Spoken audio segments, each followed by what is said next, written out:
رب اشرح لی صدری ویسر لی امری واحلل عقدۃ من لسانی یفقہوا قولی رب زدنی علما اللہم فقہنا فی الدین۔ السلام علیکم ورحمۃ اللہ وبرکاتہ۔ آج ہمارا ہے 26واں رکوع الحمدللہ، 27واں رکوع الحمدللہ۔ تو ہم تو سب شروع کرتے ہیں۔ اعوذ باللہ من الشیطان الرجیم، بسم اللہ الرحمن الرحیم۔ یسألونک عن الشہر الحرام، وہ آپ سے ماہ حرام کے بارے میں جنگ کرنے کا حکم کرتے ہیں، کا سوال کرتے ہیں۔ آپ فرمائیے کہ لڑائی کرنا اس میں بڑا گناہ ہے، لیکن روک دینا اللہ کی راہ سے اور کفر کرنا اس کے ساتھ، اور روک دینا مسجد حرام سے اور نکال دینا اس میں بسنے والوں کو، اس سے بھی بڑے گناہ ہیں اللہ کے نزدیک، اور فتنہ قتل سے بھی بڑا گناہ ہے۔ اچھا، ہم نے پہلے بھی ذکر کیا تھا کہ صحابہ کرام آتے تھے نبی پاک کے پاس، آ کے سوال کرتے تھے کہ مختلف سوال جن کا انہیں علم نہیں ہوتا تھا، پھر وہ چھوٹے چھوٹے سوال کرتے تھے علم سیکھنے کے لیے نا۔ تو یہاں پر سوال کرتے ہیں، پھر انہوں نے سوال کیا کہ ماہ حرام یعنی کہ اس میں جنگ کرنے کا کیا حکم ہے۔ حرمت والے ماہ ہم پڑھ چکے ہیں، 4 ہیں، پیچھے پڑھ چکے ہیں الحمدللہ۔ وہ ہیں محرم، رجب، ذوالقعدہ اور ذی الحج۔ تو اللہ تعالیٰ نے فرمایا لڑائی کرنا اس میں بڑا گناہ ہے، اور ساتھ ساتھ اللہ تعالیٰ نے یہ بھی بتایا کہ اس میں روک دینا اللہ کی راہ سے لوگوں کو اور مسجد حرام سے نکال دینا اور اس میں بسنے والوں میں سے نکال دینا، یہ بڑا گناہ ہے۔ یعنی کہ یہاں پر ہمارے لیے بات ہوگی، جو ہمارے اعمال ہیں نا وہ ہمارے اسلام کو ریپرزینٹ کرتے ہیں۔ یہ فتنے ہمیں دین سے دور کرنے کے لیے آتے ہیں۔ جو یہودی تھے، نصارہ تھے، قریش مکہ تھے، وہ لوگ جس طرح سے نبی پاک صلی اللہ علیہ وسلم آئے تھے حج کرنے، تو انہوں نے اس میں بھی داخل نہیں ہونے دیا تھا، عمرہ کرنے سے منع کیا، مطلب روکا تھا۔ اسی طرح سے مسجدوں سے نکالتے تھے، ظلم کرتے تھے۔ تو اللہ تعالیٰ کہتے ہیں کہ بڑا گناہ ہے لوگوں کو۔ اگر ہم لوگ آج کے لیے دیکھیں، ہم لوگ آج کیسے اللہ کے دین سے روکتے ہیں۔ کوئی حجاب کیا کرنے لگ جائے تو اس کو کہتے ہیں تمہارا رشتہ نہیں آئے گا، تمہیں لوگ کیا کہیں گے، تمہیں کوئی دیکھے گا نہیں تو تمہیں کوئی پسند کیسے کرے گا، تمہاری شادی نہیں ہوگی، اس کو دین کے کام سے روک دیتے ہیں اس کو۔ اور اسی طرح سے بہت سے ایسے لوگ ہوتے ہیں جو دین کا کام کرنا چاہتے ہیں، سیکھنا چاہتے ہیں، لیکن وہ اس لیے اس کو روک دیتے ہیں کہ تم مدرسے نہ جاؤ، تم ایسا کرو اپنی ڈگری لے لو، بی ایس کر لو، ماسٹرز کر لو، اپنی ڈگری لے لو، تاکہ تمہیں دنیا میں بھی بنانی ہے، جگہ بنانی ہے۔ مدرسے جاؤ گی یا جاؤ گے تو تمہیں کماؤ گے کیسے۔ تو ہم لوگ اس طرح سے بھی آج کے دور میں دین سے لوگوں کو روکتے ہیں، تو اللہ تعالیٰ کہتے ہیں بڑا گناہ ہے۔ اور آگے اللہ تعالیٰ کہتے ہیں کہ اس سے بڑا گناہ یہ ہے کہ وَالْفِتْنَةُ أَكْبَرُ مِنَ الْقَتْلِ، فتنہ قتل سے بھی بڑا گناہ ہے۔ یعنی جو فتنے ہوتے ہیں نا، ایک تو جو بظاہر سر عام انسان کہتا ہے کہ ہاں میں دین کا انکار کرتا ہوں، اسلام کا انکار کرتا ہوں، ٹھیک ہے، ہر ایک پر چل جاتا ہے کافر ہے، ٹھیک ہے، اس نے انکار کر دیا، یہ مسلمان نہیں ہے۔ لیکن جو اندر رہ کے چالیں چلتے ہیں نا، فتنے پھیلاتے ہیں اسلام سے دور کرنے کے لیے، یہ زیادہ غلط ہے۔ کیونکہ جو فتنے ہوتے ہیں ہمیں دین سے دور کرنے کے لیے آتے ہیں، ہماری ذات کو توڑنے کے لیے آتے ہیں۔ ہمارے اتنے سارے فتنے آ گئے ہیں۔ سب سے پہلے جو ہمارے ہاتھوں میں موبائل ہے، یہ ایک فتنہ ہے۔ ہمیں نہیں پتہ چلتا ہم لوگ کب اچھی باتوں سے ہو کے کب ہمارے یوٹیوب کی ویڈیوز یا ہمارے میسیجز کس غلط طرف چلے جاتے ہیں، ہمیں نہیں علم ہوتا۔ ہم لوگ اس فتنوں سے بچنے کی کوشش کریں ہی تو بچ سکتے ہیں، ورنہ غیر ارادی طور پہ ہم لوگ بچ نہیں سکتے۔ لیکن ہاں، اگر ہم کوشش کریں گے تو ہم لوگ اپنے آپ کو، اپنے موبائلوں کو بھی پاک رکھ سکتے ہیں۔ تو جو فتنے ہوتے ہیں نا، یہ ہمیں دین سے دور کرنے کے لیے آتے ہیں، اس لیے ہمیں چاہیے کہ ہمیں اسلام سے ذاتی محبت پیدا کرنی ہے۔ اگر ایسا کہہ رہے ہیں نا کہ اگر وہ ہمیشہ لڑتے رہیں گے تم سے یہاں تک کہ پھیر دیں تمہیں تمہارے دین سے، اور جو پھرے تم میں سے اپنے دین سے پھر مر جائے اسی حالت میں، تو ضائع ہوگی اس کے عمل، اور دنیا اور آخرت میں یہی دوزخی اور ہمیشہ رہنے والے ہیں۔ یہاں پر کتنی سخت بات کی جا رہی ہے کہ جو فتنے آتے ہیں زندگی میں، لوگ آتے ہیں ایسے لوگ جو ہمیں دین سے روکتے ہیں، صرف اس لیے آتے ہیں کہ آپ کو آپ کے دین سے پھیر دیں اور آپ لوگ حالت کفر میں مر جاؤ۔ اللہ تعالیٰ کہتے ہیں اگر تم لوگ ان کی پیروی کرو گے، ان کی بات مانو گے، تو تمہارے اعمال ضائع ہو جائیں گے، تمہارے جو نیکیاں ہوں گی وہ ضائع ہو جائیں گی۔ اور کیسا بد نصیب شخص ہوگا نا جس نے بہت زیادہ نیکیاں اکٹھی کی اور آخرت میں سے پتہ چلے گی اس کے سب ضائع ہو جائیں۔ اسی طرح ایک حدیث کا ہے مفہوم ہے، نبی پاک صلی اللہ علیہ وسلم نے فرمایا مفہوم ہے، ایک شخص ڈھیروں نیکیاں لے کے آئے گا، پہاڑوں جتنی نیکیاں لے کے آئے گا، بہت ساری نیکیاں، لیکن وہ ایک دھوئیں کی طرح خاک میں اڑا دی جائیں گی۔ پوچھا جائے گا کہ یہ کیوں؟ تو وہ کہیں گے کہ یہ تنہائی جب اس کو ملتی تھی تو یہ گناہ کے کام کرتا تھا جن سے روکا گیا تھا، یعنی کہ ان کی تنہائی پاک نہیں تھی۔ تو ہمیں اپنی تنہائیوں کو پاک رکھنا ہے، ہمیں ان فتنوں سے، موبائل کے فتنے سے، ہمیں ان عجیب عجیب ریلیشنز کے فتنے سے اپنے آپ کو محفوظ رکھنا ہے۔ کیوں؟ کیونکہ فتنہ قتل سے بھی بڑا ہے۔ ہمیں اپنے آپ کو پاک، صاف، تنہائیوں کو پاک رکھنا ہے تاکہ ہمارے اعمال ضائع نہ ہوں۔ حبطت اعمالہم، ہمارے اعمال ضائع نہ کر دیے جائیں اور دنیا اور آخرت میں ہمیں عزت کی بجائے ذلت نہ ملے، جس میں ہمیں ہمیشہ نہ رہنا پڑے۔ تو ہمیں اپنی زندگی میں اپنے اعمال کو، اپنے دین کو، اپنے موبائل کو، اپنے نفس کو، اپنے رشتوں کو پاک رکھنا ہے تاکہ ہمارے اعمال، نیکیاں جو ہم تھوڑی بہت ہی کرتے ہیں وہ ضائع نہ کر دی جائیں۔ آگے اللہ رب العزت کہہ رہے ہیں، ان الذین آمنوا والذین ہاجروا وجاہدوا فی سبیل اللہ، بے شک جو لوگ ایمان لائے اور جنہوں نے ہجرت کی اور جہاد کیا اللہ کی راہ میں، تو یہی امید رکھتے ہیں اللہ کی رحمت کی، اور اللہ بہت بخشنے والا، رحم کرنے والا ہے۔ یعنی کہ رحمت الہی کے جو جائز امیدوار ہیں نا، وہ وہی لوگ ہیں جو اللہ کے خاطر ہجرت کرتے ہیں، یعنی کہ جو اللہ کے لیے کچھ کرتے ہیں نا، پھر وہ اللہ سے امید بھی لگاتے ہیں۔ اب دیکھیں، جس نے اللہ کے لیے تو کچھ چھوڑا نہ ہو، اللہ کے لیے کوئی قربانی دی نہ ہو، اللہ کے لیے کچھ قربان کیا نہ ہو، ہجرت کی نہ ہو، اور وہ کہتا ہے کہ اللہ ہے، اللہ سب کچھ کر دے گا، تو پھر اگر موسیٰ اور فرعون کی حالت ایک جیسی ہوگی آخرت میں، تو کیا فائدہ موسیٰ کو اتنی قربانیاں دینے کا، اور کیا نقصان فرعون کا اتنا بد عمل کے پیچھے اس کا کیا نقصان ہوگا پھر۔ تو اللہ کی رحمت کی امید وہی لوگ رکھتے ہیں جنہوں نے اللہ کے لیے ہجرت کی، جنہوں نے اللہ کے لیے جہاد کیا، جنہوں نے اللہ کے لیے قربانیاں دیں۔ اچھا، ہجرت، ایک تو ہجرت ہوتی ہے وہ ہجرت جو نبی پاک کے زمانے میں، صلی اللہ علیہ وسلم کے زمانے میں صحابہ کرام نے کی تھی، مکہ سے مدینہ، اور بہت سے لوگ کرتے ہیں۔ اور ایک ہجرت ہوتی ہے گناہوں اور خواہشات سے نیکی کی طرف جانا، بھی ہجرت ہے، یعنی کہ دو طرح کی ہجرت، ایک ہجرت اللہ کے حکموں پر عمل کرنے کے لیے ایک جگہ سے دوسری جگہ منتقل ہونا، اور دوسری طرح کی ہجرت گناہوں اور خواہشات سے نکل کے اللہ کے لیے نیکی کی طرف جانا بھی ہجرت ہے۔ تو ہم لوگوں کے تو الحمدللہ ثم الحمدللہ مسلمان ملک میں رہتے ہیں، تو ہمیں ہجرت کرنے کی ایسے نوبت نہیں آئے گی، کیونکہ ہمارے ارد گرد فرعون، نمرود لوگ جیسے نہیں رہتے، ظالم لوگ۔ لیکن ہم لوگ اگر گناہوں سے نیکیوں کی طرف ہجرت کرتے ہیں، ہم لوگ سانگس چھوڑتے ہیں، میوزک چھوڑتے ہیں، اللہ کی محبت پانے کے لیے نشید کی طرف جاتے ہیں، نعتوں کی طرف جاتے ہیں، حمد کی طرف جاتے ہیں، تو یہ بھی اللہ کی ہجرت ہوگی۔ تو پھر ہم لوگ اللہ تعالیٰ سے امید رکھ سکتے ہیں اللہ کی رحمت کی۔ واللہ غفور الرحیم، بے شک وہ رحم کرنے والا اور معاف کرنے والا ہے۔ اور آگے جہاد کی بات ہوئی ہے، یعنی کہ جہاد کا جو مطلب ہوتا ہے نا، وہ ہوتا ہے کسی مقصد کو حاصل کرنے کے لیے انتھک کوشش کرنا۔ تو یہاں پر ہمارے اس آیت میں سمجھایا جا رہا ہے کہ اپنی ذات سے نکل کر اللہ کے لیے مسلسل کوشش کرنا اللہ کو مطلوب ہے، مسلسل جد و جہد کرنا،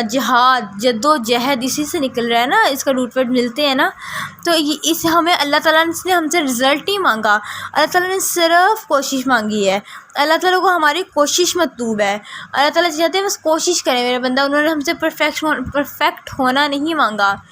تو ہمیں اپنے اللہ کے لیے کوشش کرنے والا بننا ہے، ہمیں رحمت ملے گی اللہ کی، یعنی کہ آسانی ملے گی، ہمارے معاملات میں وسعت پیدا ہوگی، دنیا اور آخرت میں اللہ تعالیٰ آسانی ہمارے معاملے کے لیے کافی ہو جائے گا، ہمارے تھوڑے سے اجر کو بھی اللہ تعالیٰ بڑھا دے گا انشاءاللہ۔ اور اللہ تعالیٰ کے غفور ہے، غفور جو ہے لفظ غفر سے ہے، اور جو غفر کا مطلب ہوتا ہے نا، وہ ہوتا ہے ڈھانپ لینے والا، تو غفور مبالغے کا صیغہ ہے، یعنی کہ اللہ تعالیٰ ہمیشہ ہر معاملے میں مشکل ہوگی تو اللہ تعالیٰ ڈھانپ لیں گے، پریشانی آئے گی تو اللہ تعالیٰ سنبھال کر ڈھانپ لیں گے، کوئی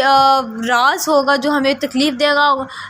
دینے والا ہوتا ہے، اللہ تعالیٰ اس کو ڈھانپ لیں گے، گناہوں کو اللہ تعالیٰ ڈھانپ لیں گے، کیونکہ اللہ تعالیٰ غفور الرحیم ہے، واللہ غفور الرحیم۔ آگے ہے یسألونک عن الخمر والمیسر، وہ آپ سے سوال کرتے ہیں شراب اور جوئے پہ، آپ فرمائیے ان دونوں میں سے گناہ بڑا ہے اور کچھ فائدے لوگوں کے لیے، اور ان کا گناہ بہت بڑا ہے اور ان سے فائدے۔ اور یعنی کہ یہاں پر ہم لوگ اگر صرف اتنی ساتھ کو دیکھیں تو یہاں پر ایک خمر یعنی کہ شراب اور جوئے کے متعلق سوال ہے۔ جو ہوتا ہے نا خمری یعنی کہ شراب، اس کا مطلب ہوتا ہے ڈھانپنے والا۔ اس کے اگر ہم اصطلاح میں میننگ دیکھیں نا، جس چیز کے کھانے پینے یا سونگھنے سے عقل مفلوج ہو جائے نا، اسے خمر کہتے ہیں۔ اور جو میسر ہے نا، وہ مال جو بنا محنت کے ہاتھ آئے نا، وہ میسر یعنی کہ جوا کہلاتا ہے، جس میں شرط بھی آ جاتی ہیں اور جوئے بھی آ جاتے ہیں، جو جوئے لگا کے شرطیں کی جاتی ہیں، یعنی کہ جس سے عقل کام نہ کرے وہ چیز خمر ہے، اور جو بنا محنت کے پیسہ ہاتھ میں آئے وہ ہوتا ہے جوا۔ تو اللہ تعالیٰ کہہ رہے ہیں کہ جو جوا ہے اور جو شراب ہے یہ گناہ ہے، یہ بہت زیادہ اس میں نقصان ہے، اس میں فائدے کم ہیں اور نقصان زیادہ ہیں۔ ایون کہ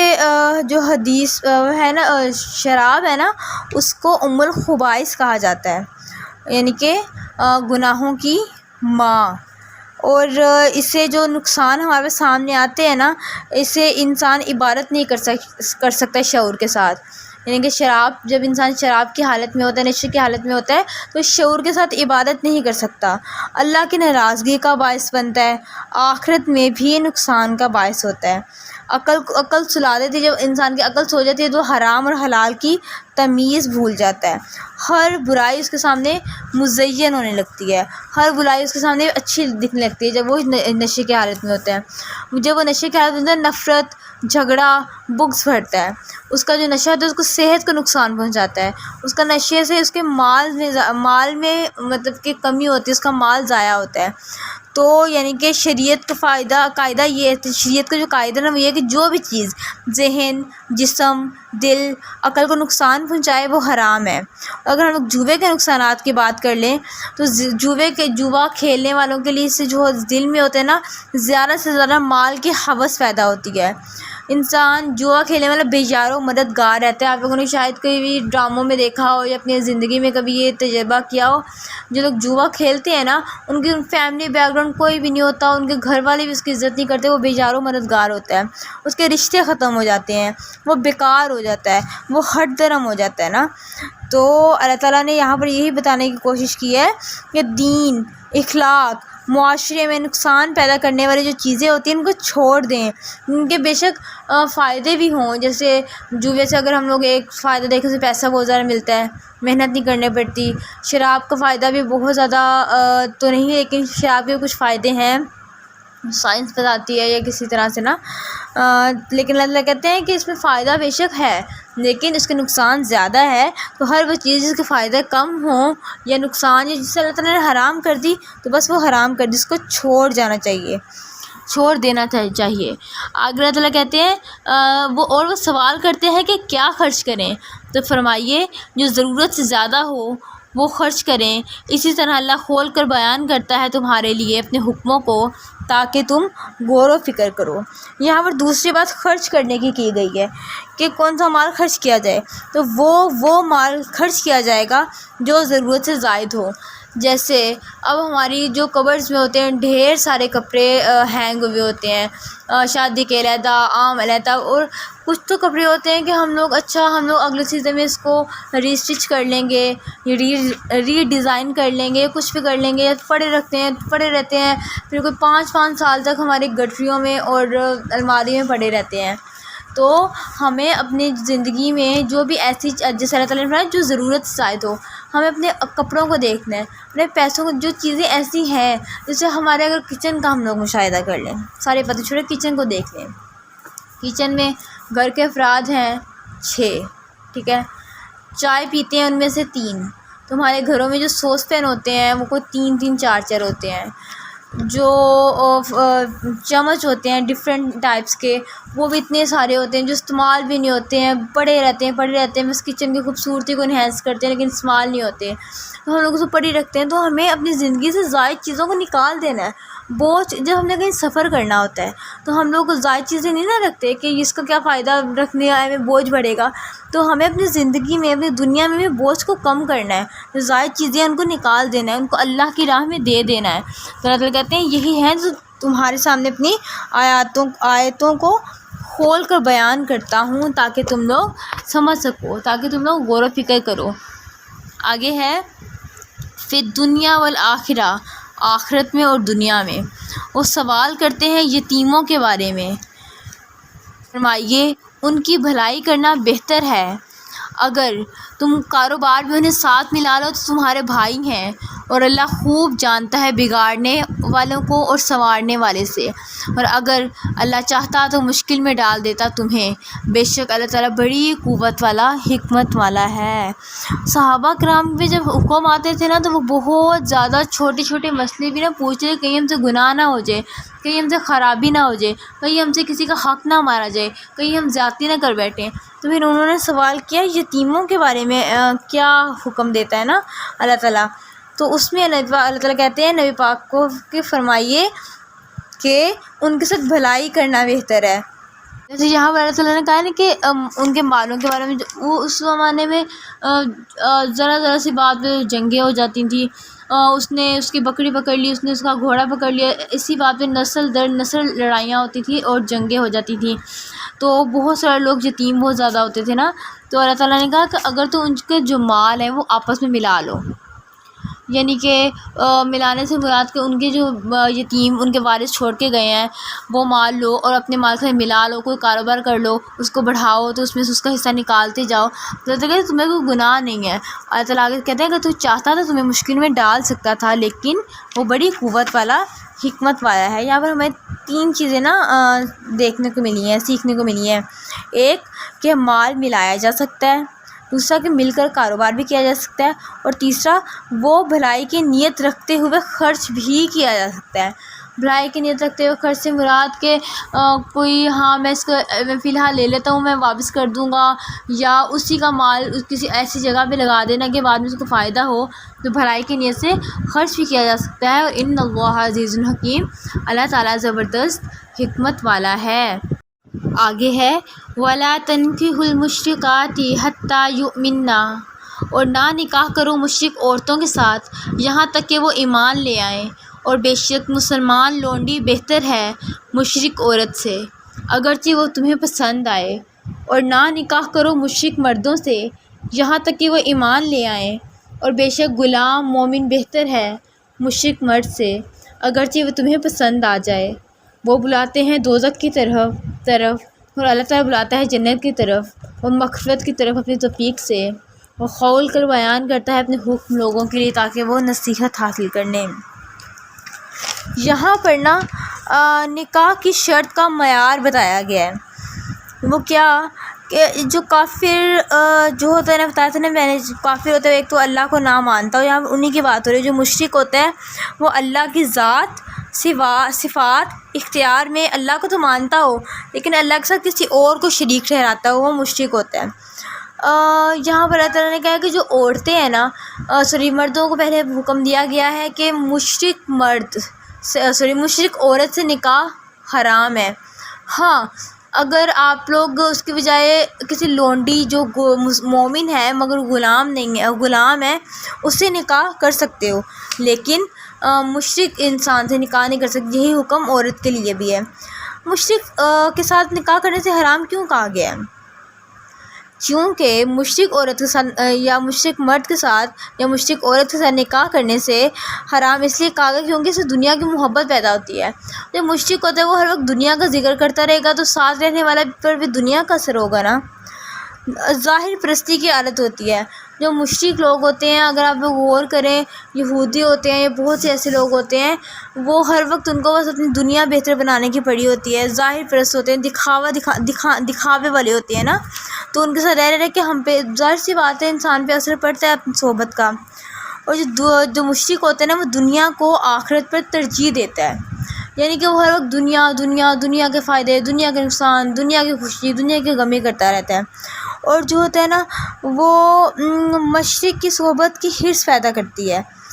یعنی کہ غلط چیزوں کی حرص پیدا ہوتے ہیں مشرک کے ساتھ رہ کے، اور نسلوں کے عقائد بھی خراب ہوتے ہیں۔ جب ایک مشرک کے ساتھ شادی ہوگی تو اولاد کو ظاہر سی بات ہے وہ اپنے مطابق چلائے گا، تو اسی طرح اس کے عقیدے میں فرق آئے گا۔ پھر وہ جو کچھ مسلمان کچھ کا مشرک، پھر آہستہ آہستہ وہ بالکل ہی مشرک ہو جائے گا۔ تو اللہ تعالیٰ کہتے ہیں کہ ان سے نکاح نہ کرو، کیونکہ چاہے وہ تمہیں پسند بھی آ جائے پھر بھی نکاح نہ کرو۔ یعنی کہ اگر ہم لوگ عام دیکھیں، ہماری تو الحمدللہ شادیاں مسلمانوں میں ہوتی ہیں، تو فرض کریں اگر ہم عام اس کا پہلو لیں، تو اگر ہمارے پاس 2 رشتے ہیں، ٹھیک ہے، 2 رشتے ہیں، ایک جو رشتہ ہے وہ امیر ہے لیکن وہ نا تھوڑا سا دین والا نہیں ہے، جو دوسرا رشتہ ہے وہ تھوڑا سا غریب ہے لیکن اس میں دین ہے، تو ہمیں کوشش کرنی چاہیے ہم لوگ وہ رشتہ لیں جس کے پاس دین ہو، چاہے وہ غریب ہو، یعنی کہ چاہے ہمیں وہ پسند آ جائے امیر، لیکن ہمیں دین کو ترجیح دینی چاہیے۔ بلکہ ہے بھی نا کہ 4 چیز دیکھو شادی کرتے وقت، اور یہ لازمی دیکھو کہ اس میں تقویٰ ہو، اس میں دین ہو، تو ہمیں اپنی زندگی میں آپ لوگوں نے اپنی زندگیاں شروع کرنی ہے۔ ظاہر سی بات ہے فیصلے ہمارے والدین کرتے ہیں، تو جب پوچھا جاتا ہے بیٹیوں سے، یہ پوچھا ہی جاتا ہے الحمدللہ، تو ہم لوگ اس طرح منہ کھاڑ کے نہیں کہتے ہمیں یہ پسند ہے یہ نہیں پسند، ہاں لیکن ہم اپنے اشاروں میں انڈائریکٹ اپنے والدین کو کہہ سکتے ہیں کہ آپ ہمارے لیے کوئی دین دار دیکھیں، آپ ہمارے لیے کوئی ایسا رشتہ ڈھونڈیے گا جو دین دار ہو، چاہے وہ غریب ہو، چاہے وہ کم کماتا ہو، لیکن دین کی سمجھ رکھنے والا ہو، نمازیں پڑھنے والا ہو۔ تو انڈائریکٹلی ہمیں اگر اپنے پیرنٹس کو کہہ بھی دیں تو اس میں کوئی مذائقہ نہیں ہے، ہاں ڈائریکٹ نہ کہیں جا کے، مطلب یہ تو پھر ادب کے خلاف بھی ہو جاتا ہے نا، کچھ فیملیز میں نہیں پسند کیا جاتا، مگر انڈائریکٹلی انسان اپنی والدہ کے ساتھ یا اپنی جس کا جو اٹیچ ہوتا ہے انڈائریکٹلی کہہ سکتا ہے کہ آپ ہمارے لیے دین میں رشتے ڈھونڈیے گا۔ آگے اللہ تعالیٰ کہتے ہیں، اور اللہ تعالیٰ ایک وجہ بھی بتاتے ہیں، وہ تمہیں بلاتے ہیں دوزخ کی طرف، آگ کی طرف، جبکہ اللہ تعالیٰ تمہیں اپنی توفیق سے جنت کی طرف بلاتا ہے اور مغفرت کی طرف بلاتا ہے۔ جنت کا رستہ کون سا رستہ ہے؟ جنت کا رستہ توحید کا رستہ ہے، جنت کا رستہ اخلاص کا رستہ ہے، جنت کا رستہ خدمت کا رستہ ہے، شرافت کا، صبر کا، امانت داری کا، سچائی کا، یہ سب رستے جنت کے رستے ہیں۔ اللہ تعالیٰ اس کی طرف بلاتے ہیں، جبکہ وہ لوگ آگ کی طرف بلاتے ہیں۔ اگر ڈائریکٹلی لیا جائے تو وہ لوگ جہنم کی طرف بلاتے ہیں، اگر انڈائریکٹلی لیا جائے تو وہ دنیا کی طرف بلاتے ہیں۔ اور ایک مومن کے لیے دنیا قید خانہ ہے، یعنی کہ اس کے لیے آگ ہی ہے، اس کو دنیا میں دل نہیں لگانا۔ تو جو سارے رشتے تو ہم لوگ اللہ تعالیٰ نے بنا کے دیے ہیں نا، مطلب ماں کا، بہن کا، بھائی کا، ماموں کا، چاچو کا، تایا کا، لیکن 3 طرح کے رشتے ہوتے ہیں جو انسان اس دنیا میں خود بناتا ہے۔ ایک دوستی کا رشتہ، ایک ہمسائیگی کا رشتہ یعنی کہ ہمسائے، اور ایک میاں بیوی کا رشتہ۔ تو یعنی کہ ہمیں یہ 3 رشتے بناتے وقت دھیان رکھنا چاہیے کہ ہم جس سے دوستی کر رہے ہیں یا جو ہمارے ہمسائے ہیں یا جس سے ہم لوگ نکاح کر رہے ہیں اپنی بیٹیوں کا یا اپنے بھائیوں کا یا جس سے نکاح ہو رہا ہے، وہ مشرک تو نہیں، وہ دین کی سمجھ تو رکھتا ہے نا، وہ نمازیں تو پڑھتا ہے نا۔ اس لیے یہاں پر مشرک سے محفوظ ہونے سے منع کیا گیا ہے کہ اگر والدین یا رحم کے رشتے ہوں، اگر ہماری فیملیز میں کچھ ایسے ہوتے ہیں نا جو رشتے ہوتے ہیں لیکن وہ ہوتے مشرک ہیں، یعنی کہ وہ پیر فقیر کو مانتے ہیں اور غلط جگہ سے مرادیں پوری کرتے ہیں، تو ہم ان کے ساتھ قطع تعلق ہی نہیں کریں گے کہ ہاں ہم تم سے قطع تعلق کرتے ہیں، ان کے ساتھ اخلاق سے پیش آئیں گے، ان کی خدمت کریں گے، ان سے ضرورت کی حد تک ملیں گے بھی، لیکن دلی طور پر ان کے ساتھ تعلق نہیں رکھیں گے۔ تو یہ بتایا جا رہا ہے کہ نکاح کرنے کی کیا شرط ہونی چاہیے اور نکاح کرنے کے لیے کن لوگوں کو چننا چاہیے۔ اللہ کے نزدیک امیری نہیں، اللہ کے نزدیک دل کی امیری دیکھی جاتی ہے، اللہ کے نزدیک تقویٰ، محبت، عقیدت، دین دیکھا جاتا ہے۔ تو ہمیں کوشش کرنا ہے، ہمیں اپنی زندگیوں میں دین لانا ہے تاکہ اللہ تعالیٰ ہماری زندگیوں میں دین والے لائیں۔ اللہ تعالیٰ ہمیں اپنے دین کے لیے قبول کر لیں۔ وما علینا الا البلاغ المبین۔ سبحانک اللہم وبحمدک ونشہد ان لا الہ الا انت ونستغفرک ونتوب الیک۔ السلام علیکم ورحمۃ اللہ وبرکاتہ۔